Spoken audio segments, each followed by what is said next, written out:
लोक प्रशासन के विकास के विभिन्न चरण। प्रश्न, लोक प्रशासन के विकास के विभिन्न चरणों का वर्णन करें। लोक प्रशासन के क्षेत्र में नवीन प्रवृत्तियां क्या है? उत्तर, पृष्ठभूमि। 1. सामान्यतः यह माना जाता है कि नवीन लोक प्रशासन का शुभारंभ लोक प्रशासन के नवयुवक विद्वानों द्वारा किया गया, जिसमें 1980 में प्रकाशिता एच. जॉर्ज फ्रेडरिक्सन की पुस्तक न्यू पब्लिक एडमिनिस्ट्रेशन प्रमुख रही। 2. उस समय जहां एक ओर दक्षता, मूल्यशून्यता, तटस्थता एवं कार्यकुशलता प्राचीन लोक प्रशासन के सिद्धांत थे, वहां नैतिकता, जवाबदेहिता, नमनीयता, तटस्थता, सामाजिक प्रतिबद्धता तथा प्रतिबद्ध शासन प्रणाली पर नवीन लोक प्रशासन जोर देता रहा। 3. विद्वानों द्वारा मूल्यों की आधारशिला पर विशेष बल दिया गया। इस प्रकार नवीन लोक प्रशासन जातिगत की अपेक्षा जनोन्मुखी अधिक, विवरणात्मक कम और निर्देशात्मक अधिक, संस्था उन्मुखी कम और ग्राहकमुखी अधिक तथा तटस्थ कम और मूल्यपरक अधिक है। 4. वाल्डो के अनुसार नवीन लोक प्रशासन मानकात्मक सिद्धांत दर्शन, सामाजिक प्रतिबद्धता और सक्रियतावाद की दिशा में एक प्रकार का क्रांति घोष है। नवीन लोक प्रशासन की विशेषताएं। Features of new public administration. 1. नवीन लोक प्रशासन द्वारा राजनीति और प्रशासन के द्विविभाजन को अस्वीकार किया गया है, अर्थात नवीन लोक प्रशासन में राजनीति और प्रशासन के एकीकरण पर बल दिया गया है।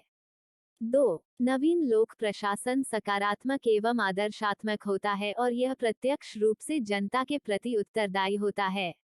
3. नवीन लोक प्रशासन की यह मान्यता है कि प्रशासन में नीति निर्माण, नीति क्रियान्वयन और नीति मूल्यांकन सदैव नैतिकता के आधार पर होता है, अर्थात यह नैतिकता पर बल देता है। 4. नवीन लोक प्रशासन परिवर्तन में विश्वास रखता है और यह सामाजिक समस्याओं के प्रति संवेदनशील होता है। 5. नवीन लोक प्रशासन में विकेंद्रीकरण को बढ़ावा दिया जाता है। 6. नवीन लोक प्रशासन में जवाबदेहिता, सामाजिक प्रतिबद्धता, नमनीयता, तटस्थता एवं प्रतिबद्ध प्रशासन पर बल दिया जाता है। लोक प्रशासन के विकास के विभिन्न चरण। प्रथम चरण, राजनीति प्रशासन विभाजन 1887 से 1926। द्वितीय चरण, प्रशासन के सिद्धांत 1927 से 1937। तृतीय चरण, चुनौतियों का युग 1938 से 1947। चतुर्थ चरण, अस्मिता का संकट 1948 से 1970। पंचम चरण, सार्वजनिक नीति परिप्रेक्ष्य 1970 से आगे। विस्तारित अवलोकन। पहला चरण सन 1887 से 1926। एक विषय के रूप में लोक प्रशासन का जन्म 1887 से माना जाता है। अमेरिका के प्रिंसटन यूनिवर्सिटी में राजनीति शास्त्र के तत्कालीन प्राध्यापक वुडरो विल्सन को इस शास्त्र का जनक माना जाता है। 2. उन्होंने 1887 में प्रकाशित अपने लेख द स्टडी ऑफ एडमिनिस्ट्रेशन में प्रशासन के वैज्ञानिक आधार को विकसित करने पर बल दिया तथा राजनीति और प्रशासन को अलग अलग बताते हुए कहा कि एक संविधान का निर्माण सरल है परंतु इसे चलाना या लागू करना कठिन है। उन्होंने इसे चलाने के क्षेत्र के अध्ययन पर बल दिया जो कि प्रशासन है। 3. उन्होंने राजनीति और प्रशासन में भेद कर इसका अध्ययन किया। इस चरण के अन्य विचारकों में फ्रैंक गुडनाउ है, जिन्होंने सन 1900 में प्रकाशित अपनी पुस्तक पब्लिक एडमिनिस्ट्रेशन में तर्क प्रस्तुत किया कि राजनीति और प्रशासन अलग अलग हैं क्योंकि राजनीति राज्य की नीतियों का निर्माण है तथा प्रशासन उन नीतियों का क्रियान्वयन है। 4. सन 1926 में एल.डी. वाइट की पुस्तक introduction to the study of public administration प्रकाशित हुई। वह लोक प्रशासन की पहली पाठ्य पुस्तक थी जिसने राजनीति और प्रशासन के अलगाव में विश्वास व्यक्त किया, अर्थात राजनीति व प्रशासन का अलग अलग अध्ययन किया। दूसरा चरण सन 1927 से 1937। 1. लोक प्रशासन के इतिहास में द्वितीय चरण का प्रारंभ हम W.F. विलोबी की पुस्तक प्रिंसिपल्स ऑफ पब्लिक एडमिनिस्ट्रेशन से मान सकते हैं। 2. विलोबी के अनुसार लोक प्रशासन में अनेक सिद्धांत ऐसे हैं जिनको क्रियान्वित करने से लोक प्रशासन को सुधारा जा सकता है। इस चरण को लोक प्रशासन का सिद्धांतों का काल कहा जाता है। 3. विलोबी की पुस्तक के बाद अनेक विद्वानों ने लोक प्रशासन पर पुस्तकें लिखनी शुरू की जिनमें मेरी पाकर, फोलेट, हेनरी फेयोल, मूने रायली आदि शामिल है। 4. 1937 में लूथर गुलिक तथा उर्विक ने मिलकर लोक प्रशासन पर एक महत्वपूर्ण पुस्तक का संपादन किया जिसका नाम papers on the science of administration है। इसमें उन सभी सामान्य समस्याओं का अध्ययन किया गया है जिन्हें POSDCORB शब्द में समाहित किया गया है। 5. द्वितीय चरण के इन सभी विद्वानों की यह मान्यता रही कि प्रशासन में सिद्धांत होने के कारण यह एक विज्ञान है और इसलिए इसके आगे लोक शब्द लगाना उचित नहीं है। सिद्धांत तो सभी जगह लागू होते हैं, चाहे वह लोक क्षेत्र हो या निजी क्षेत्र। तीसरा चरण सन 1938 से 1947। 1. लोक प्रशासन के विकास का तीसरा चरण चुनौतियों का काल कहा जाता है। इस समय में लोक प्रशासन के सिद्धांतों को चुनौतियां दी गई। मुख्यतया अमेरिकी विद्वान हर्बर्ट साइमन द्वारा लोक प्रशासन के सिद्धांतों को कहावतें कहा गया। 2. सन 1946 में हर्बर्ट साइमन ने अपने एक लेख में तथाकथित सिद्धांतों की हंसी उड़ाई। उन्होंने 1947 में एडमिनिस्ट्रेटिव बिहेवियर पुस्तक के अंतर्गत सिद्धांतों की उपेक्षा की। 3. इस विषय के चिंतन को आगे बढ़ाने में साइमन, स्मिथबर्ग और थॉमसन की पब्लिक एडमिनिस्ट्रेशन, चेस्टन बर्नार्ड की फंक्शन ऑफ द एग्जीक्यूटिव तथा हर्बर्ट साइमन की पुस्तक एडमिनिस्ट्रेटिव बिहेवियर का प्रमुख स्थान है। चौथा चरण सन 1948 से 1970। 1. इस काल को पहचान के संकट का काल भी कहा जाता है। इस समय में सबसे बड़ी समस्या लोक प्रशासन की पहचान बनाए रखने की थी। 2. लोक प्रशासन को राजनीति से अलग न मानकर राजनीति का ही एक भाग माना गया तथा लोक प्रशासन के सिद्धांतों को नकार दिया गया तथा इसकी कड़ी आलोचना की गई जिनका जवाब लोक प्रशासन के सिद्धांतों की रचना करने वाले लेखकों के पास नहीं था। इस कारण लोक प्रशासन के सामने पहचान का संकट खड़ा हो गया। 3. प्रथम मिन्नो ब्रुक सम्मेलन 1968। जब 1960 के दशक के अंतिम वर्षों में अमेरिकी समाज में अशांति का माहौल था, सरकार को चारों ओर से सरकारी अकुशलता, गैर उत्तरदायित्व तथा समस्याओं के प्रति लापरवाही के कारण कड़ी आलोचनाओं का सामना करना पड़ रहा था। वियतनाम युद्ध में भारी आर्थिक हानि तथा वाटरगेट स्कैंडल के कारण जनता में गुस्सा बढ़ रहा था। इन सब के खिलाफ युवा पीढ़ी के द्वारा समकालीन समस्याओं के समाधान तथा लोक प्रशासन में सुधार के लिए सन 1968 में प्रथम मिन्नो ब्रुक सम्मेलन आयोजित किया गया। इस सम्मेलन में नवीन लोक प्रशासन के विचार का समर्थन किया गया। 4. नवीन लोक प्रशासन। नवीन लोक प्रशासन का अभिप्राय है किसी भी प्रचलित व्यवस्था में प्राचीन तकनीकों या विधियों के स्थान पर नई तकनीक एवं विधियों को लागू करना। सन 1960 के दशक के अंतिम वर्षों में विद्वानों ने लोक प्रशासन में मूल्य और नैतिकता पर बल देना आरंभ किया। उन्होंने कहा कि कार्यकुशलता ही समूचा लोक प्रशासन नहीं है, समस्त प्रशासनिक क्रियाकलापों का केंद्र मनुष्य है, जो आवश्यक नहीं है कि उन आर्थिक कानूनों जिनका प्रति कार्यकुशलता है के अधीन ही हो, अतः लोक प्रशासन में मूल्य का होना आवश्यक है।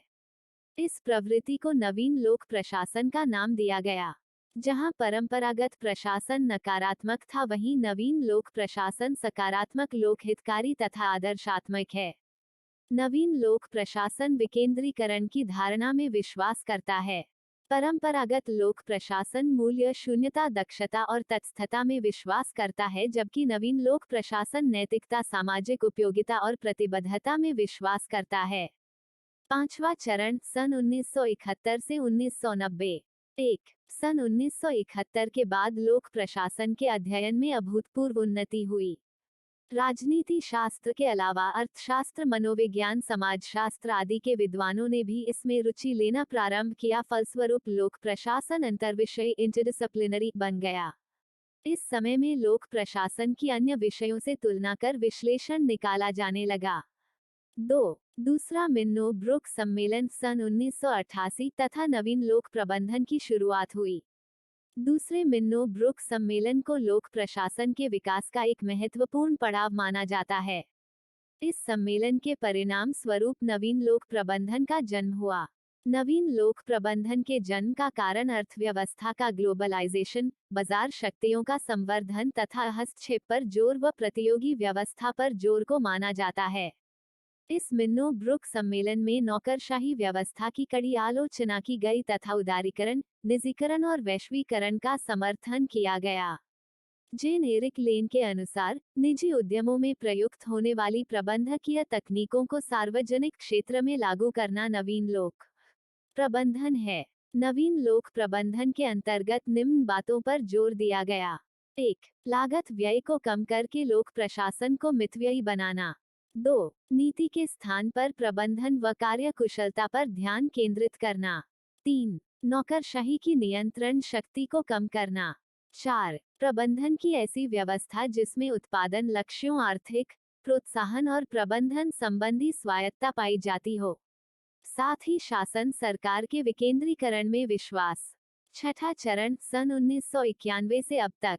1. सन 1991 के बाद लोक प्रशासन में नए बदलाव देखने को मिले। इसी दौर में वैश्वीकरण का प्रचलन काफी तेजी से बढ़ रहा था, जिस कारण लोक प्रशासन पर भी इसका स्वाभाविक प्रभाव पड़ा। अब लोक प्रशासन में निम्न पहलुओं पर जोर दिया जाने लगा: विकेंद्रीकरण, निजीकरण, लैंगिक समानता, आर्थिक कुशलता, उत्पादन में वृद्धि, गवर्नेंस। इसके साथ साथ अब लोक प्रशासन में पब्लिक चॉइस अप्रोच की शुरुआत हो चली है। 2. वैश्वीकरण तथा लोक प्रशासन। वैश्वीकरण एक ऐसी परिघटना है जिसके कारण लोक प्रशासन के सिद्धांतिक तथा व्यवहारिक स्वरूप बदल गया है। वैश्वीकरण ने लोक प्रशासन में कार्यात्मक व संरचनात्मक दोनों स्वरूप में परिवर्तन ला दिया है। संरचनात्मक तौर पर कठोर पदसोपान, नौकरशाही स्वरूप के स्थान पर अब लचीलापन तथा सहभागिता पर अधिक जोर दिया जाने लगा। इसी प्रकार कार्यात्मक तौर पर लोक प्रशासन में लोक सेवा के स्वरूप में परिवर्तन देखने को मिला। वैश्वीकरण के कारण अब कल्याणकारी राज्य गैर सरकारी संगठनों के साथ मिलकर वस्तु व सेवा प्रदान करने लगी।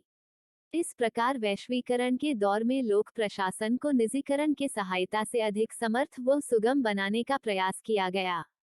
3. तीसरा मिन्नो ब्रुक सम्मेलन सन 2008। तीसरे मिन्नो ब्रुक सम्मेलन में वैश्वीकरण के दौर में लोक प्रशासन को जिन समस्याओं का सामना करना पड़ रहा था उस पर चर्चा की गई। इसके अलावा इस सम्मेलन में लोक प्रशासन के भविष्य की रूपरेखा व स्वरूपों पर भी चर्चा की गई। इस सम्मेलन में इस दौर के मुख्य विचारकों जैसे फ्रेडरिक्सन, रोजमरी आदि ने भाग लिया। तीसरे मिन्नो ब्रुक सम्मेलन में इसके मानव स्वरूप को पुनः स्पष्ट करने का प्रयास किया गया, जिसे दूसरे मिन्नो ब्रुक सम्मेलन में भुला दिया गया था। इस प्रकार मिन्नो ब्रुक सम्मेलन के द्वारा लोक प्रशासन को नवीन समस्याओं के प्रति समर्थ व प्रभावशील तथा इसके समाधान के लिए योग्य बनाने की ओर एक प्रयास था। निष्कर्ष: 1. लोक प्रशासन का एक विषय के रूप में विकास विभिन्न चरणों से होकर गुजरा है। इन विभिन्न चरणों में लोक प्रशासन के विषय तथा स्वरूप में भी परिवर्तन देखने को मिला है। 2. लोक प्रशासन एक विषय के रूप में 19वीं सदी के अंत में विकसित हुआ। 3. वर्तमान समय में भी लोक प्रशासन के विकास की सतत प्रक्रिया देखी जा सकती है। इस समय के अंतराल में राज्य के परिवर्तित स्वरूप के साथ साथ लोक प्रशासन के विकास के विभिन्न चरणों में लोक प्रशासन के परिवर्तित स्वरूप को देखा जा सकता है। 4. समय के साथ सामाजिक, आर्थिक तथा राजनीतिक परिवर्तनों के साथ साथ लोक प्रशासन का रूप, उसके सिद्धांत तथा व्यवहार भी परिवर्तित होते रहे हैं। 5. लोक प्रशासन के विकास पर जो बल दिया गया था तथा लोक प्रशासन के पारंपरिक नौकरशाही तथा संरचनात्मक पक्षों सहित प्रारंभ में इसके पारंपरिक सिद्धांतों को वर्तमान में लोक प्रशासन के सहभागी रूप से बदल दिया गया है। प्रस्तुति समापन। आपका धन्यवाद। Disclaimer: This notes has been made after a lot of research, yet the accuracy of the answers may vary. The author assumes no responsibility or liability for any errors or omissions in the content of this notes.